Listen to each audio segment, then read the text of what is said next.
لہذا کسی بھی فوج کی پریڈ دیکھ کر اس کی پیشہ ورانہ صلاحیتوں کا بخوبی اندازہ لگایا جا سکتا ہے۔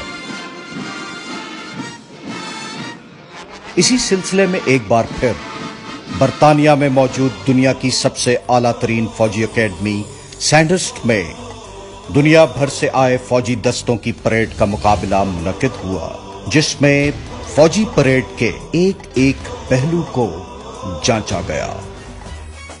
اس مقابلے میں پاکستان کا سبز ہلالی پرچم تھامے ہماری بری فوج کے جوانوں کا دستہ بھی شامل تھا، جن کی آمد سے برطانیہ کی ملٹری اکیڈمی کی فضا اللہ ہو کی صداؤں سے گونج اٹھی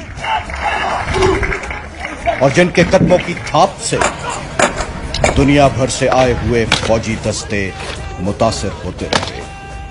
اس کٹھن مقابلے کے بعد ایک ہی دستے نے اول پوزیشن حاصل کی اور وہ تھے خاکی وردی میں ملبوس ہمارے شیر جوان، ہم پاکستان کی بڑی فوج کے شیر دلیر سپاہی، ذوالفقار کے امیر خالد و طارق کے وارث، سرور طفیل بھٹی شبیر راشد، حسین محفوظ اور شیر و لالک کی داستانوں کے راوی، ہم پاکستان کی بڑی فوج کے شیر دلیر سپاہی، پاک سرزمین کے غازی۔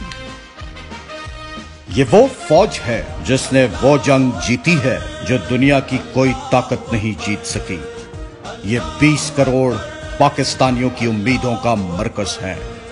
محبوب خدا کے پروانے، ایمان، تقوی، جہاد فی سبیل اللہ کی دولت سے فیض یاب ہیں۔ یہ سبز ہلالی کی سلامتی کے ضامن ہیں۔ اگر ہماری فوج دنیا عالم میں پاکستان کا پرچم اتنا بلند کر سکتی ہے تو کیا ہم نہیں؟ ہمیں پیار ہے پاکستان سے، اور یہ جیت اس بات کا ثبوت ہے کہ ہم واقعی کسی سے کم نہیں۔ پاک فوج زندہ باد، پاکستان پائندہ باد۔